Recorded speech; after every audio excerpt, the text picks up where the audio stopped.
Good morning एकदा पुन्हा. आपण लेक्चरला सुरुवात करणार आहे आणि आज आपल्याला बघायचं आहे प्रॅक्टिस सेट 2.2 बघायचं.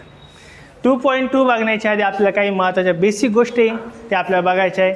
लेक्चर आत्ता सुरू झाले, सर फ्रेश एकदम, आणि आता आपण पुढे बघूया. चला, आपल्याला याच्यामध्ये 3 महत्त्वाचे थेरम घ्यायचे. आता किती घ्यायचे? 3 थेरम. पण ते 3 थेरम आपल्याला काही विचारले जात नाही आहे, पण त्यांचा फॉर्म्युला आपल्याला विचारला जातो, कारण की त्याच्यावरच आपल्याला प्रॅक्टिस सेट 2.2 डिपेंड आहे. अलग लक्षात. मग आता आपण काय करू, ते कोणते 2 थेरम आहे किंवा 3 थेरम आहे ते आपण बघूया. इथं 2 ॲप्लिकेशन आहे जे आपल्याला एक्झाम्पलमध्ये पुढं सॉल्व करायचे. ॲप्लिकेशन कशाचे? ते ॲप्लिकेशन ऑफ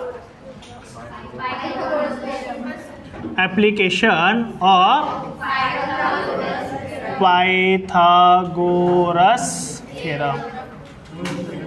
लक्ष द्या इकडे सर्वांनी. आता हे जे 2 थेरम आहे काय सांगतात बघा. एक थेरम आहे ॲक्यूट अँगलचा आणि एक थेरम आहे ॲब्ट्यूस अँगलचा. 2 काय त्या गोष्टी आपण बघू. सर 2 मिनिटं लक्ष द्या इकडं. हे 3च फॉर्म्युले, ह्या 3 फॉर्म्युलेचा यूज आपल्याला कुठं करायचा आहे? 2.2 मध्ये करायचा आहे. मग पहिला आहे तो म्हणजे ॲक्यूट अँगल. ॲक्यूट म्हणजे ॲक्यूट अँगल आणि ॲब्ट्यूस अँगलमध्ये काय फरक असतो रे? ॲक्यूट म्हणजे काय? जो 90 डिग्रीपेक्षा कमी असतो, आणि ॲब्ट्यूस म्हणजे काय? जो 90 डिग्रीपेक्षा जास्त असतो. मग इथे एक मी डायग्राम काढतो बघा.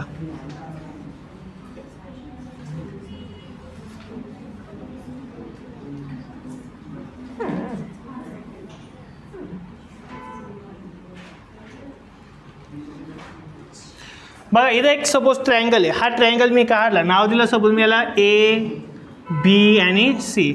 हा मला सांगा ॲक्यूट आहे की ॲब्ट्यूस आहे? कोणता अँगल असेल बरं? हा ॲक्यूट असणार आहे. कोणता असणार आहे? Acute angle.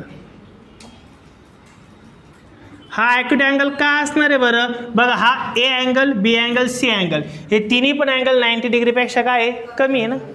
म्हणून हा दिलेला अँगल कसा असणार आहे?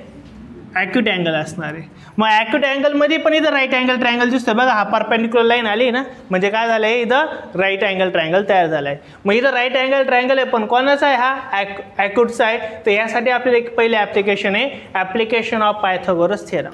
मग हे पहिले ॲप्लिकेशन काय सांगतं बघा. ह्या 90 डिग्रीच्या समोरची बाजू, इकडे लक्ष द्या मी काय सांगतोय. हे पाठ व्हायला पाहिजे आणि सिंपल आहे, समजलं तर पाठ होईल, अन्यथा नाही होणार. इथं 90 डिग्री अँगल कोणता आहे बरं? हा. याच्या समोरची सर्वात मोठी बाजू, ही टोटल अँगलमधली ही सर्वात मोठी बाजू दिसते आपल्याला ह्या अँगलची. मग याच्या समोर कोण आहे बरं? A B. हायपोटेन्यूस म्हणजे काय? A B. बघा मग काय घ्यायचा? ए बी स्क्वेअर. फॉर्म्युला लिहून देतो कारण की आपल्या फॉर्म्युलाच इम्पॉर्टंट आहे. काय घ्यायचं आहे? A B square is equal to घ्यायचा आपल्याला बी सी, म्हणजे काय घ्यायचा? हा बेस घ्यायचा. कोण आहे बरं? B C square. प्लस कोण घ्यायचा बरं? हा ए सी. प्लस काय घ्यायचा? ए सी स्क्वेअर. इथपर्यंत काय अर्धाच झालं बघा. काय सांगितलं मी? राईट अँगल ट्रायंगल 90च्या समोर कोण असतो? हायपोटेनस. मग काय घ्यायचं? हायपोटेनसचा स्क्वेअर इज इक्वल टू बेसचा स्क्वेअर आणि उरलेल्या बाजूचा स्क्वेअर घ्यायचा. पण हा राईट अँगल ट्रायंगल नाही, म्हणजे टोटल हा राईट अँगल ट्रायंगल आहे का? नाही आहे. याचा एकच तर पार्ट आहे ना. मग राईट अँगल ट्रायंगल फक्त हा मधला आहे, म्हणजे आपल्याला हे मायनस करायचं आहे. काय मायनस करायचं आहे? हा छोटा ट्रायंगल काय करायचं आहे? मायनस. म्हणून आपण लिहू शकतो काय? -2. सॉरी इथे एक नाव दिलंय. काय दिलंय बरं? डी. इथं मायनस काय करायचं? -2BC. काय करायचं?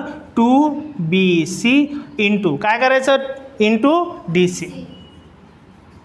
आणि हाच फॉर्म्युला कोणता आहे? Application of Pythagoras theorem of acute angle.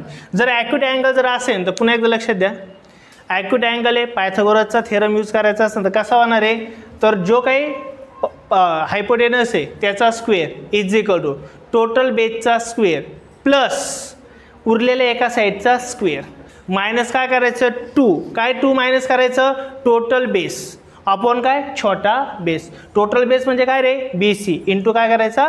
DC. हा पहिला ॲप्लिकेशन कोणाचं बरं? ॲक्यूटचं. आता सेकंड ॲप्लिकेशन बघू. आता सेकंड ॲप्लिकेशन जे असणार ते कोणाचं असणार आहे? ॲब्ट्यूसचं.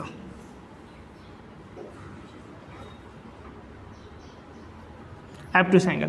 ॲब्ट्यूस अँगलचा अर्थ काय असणार बघा. राईट अँगल ट्रायंगल आहे, पण त्याच्यातला एक अँगल हा 90 पेक्षा काय असणार आहे? जास्त. फॉर एक्झाम्पल बघा,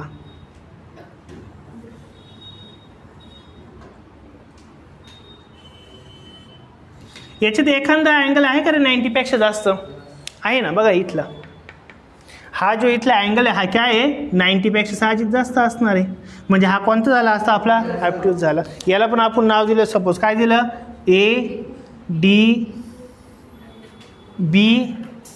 सी आणि बी. सी आणि काय दिलं आहे बी. बुकमधले याच्याकरता घेतो कारण की आपला फॉर्म्युला ॲज इट इज मिळतो ना म्हणून मी ते घेतोय. तुम्ही काही नावं घेतली चालतं काही प्रॉब्लेम नाही आहे. बरं अजून कोणते नावं राहिले का रे आपल्याला? नाही काय ते चुकलं. इथं काय आहे इथं सी आणि इथं काय आहे बी आहे. आणि हा इथं 90 डिग्रीपेक्षा मोठा आहे म्हणजे हा कोणता अँगल असणार आहे ॲप्ट्यूस अँगल असणार आहे. आणि ॲप्ट्यूस अँगल जर असेल तर फॉर्म्युला तयार होतो बघा.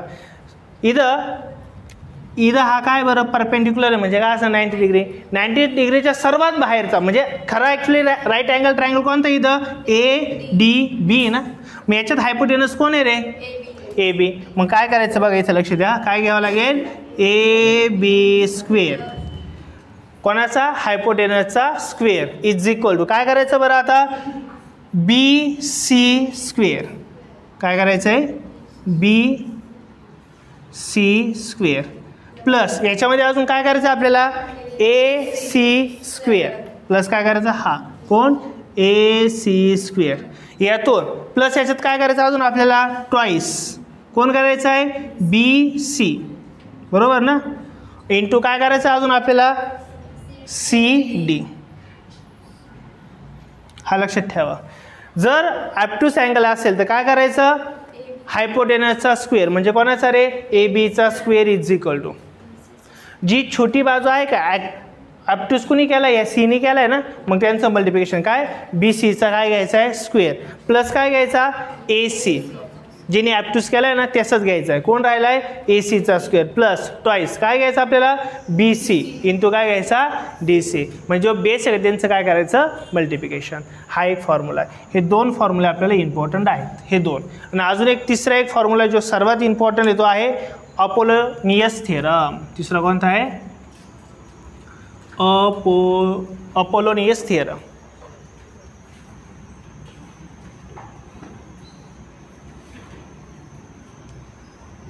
अपोलोनियस थिअरमवरती हमखास क्वेश्चन असतो म्हणजे हा पुसतोच.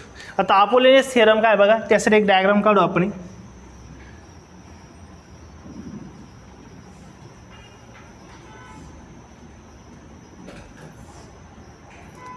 ही स्ट्रेट लाईन आहे म्हणजे हे काय असणार इथं परपेंडिक्युलर.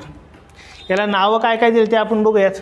याला आहे ABCD आणि इथं काय M दिलेलं. काय दिलं इथं M. सॉरी माझ्याकडून M थोडा लांब झाला. M हा नेहमी मिड पॉईंट असतो.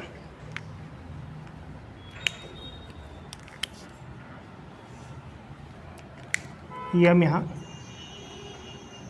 म्हणजे एमचा मिनिंग इथं असा असणार आहे BM आणि काय असणार आहे EMCचं डिस्टन्स कसं असणार आहे इक्वल असणार आहे. आणि हा D जो आहे AD हा काय आहे राईट अँगल ट्रायंगल तयार करतो कारण की तो 90 डिग्री परपेंडिक्युलर येतो.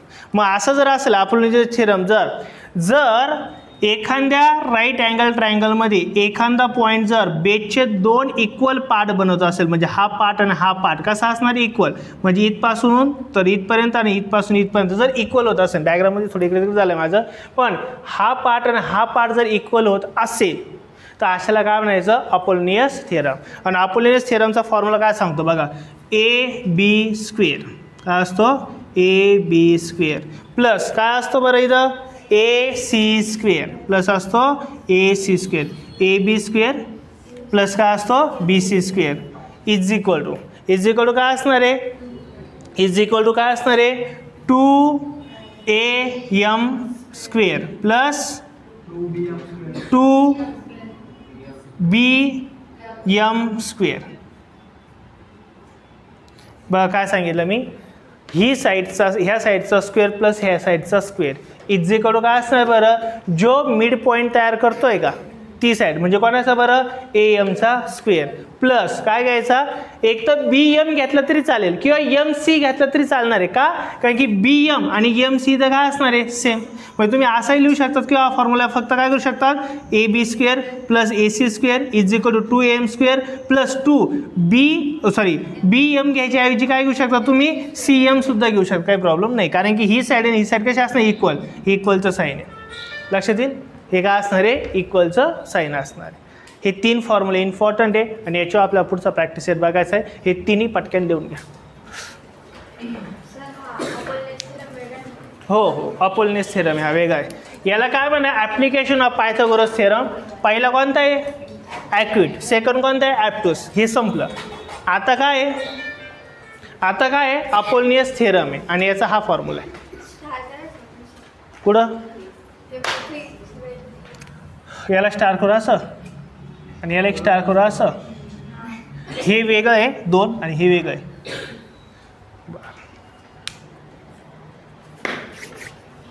झालं लिहून हे खूप इम्पॉर्टंट आहे व्यवस्थित लिहा खूप इम्पॉर्टंट आहे समजून लिहा समजून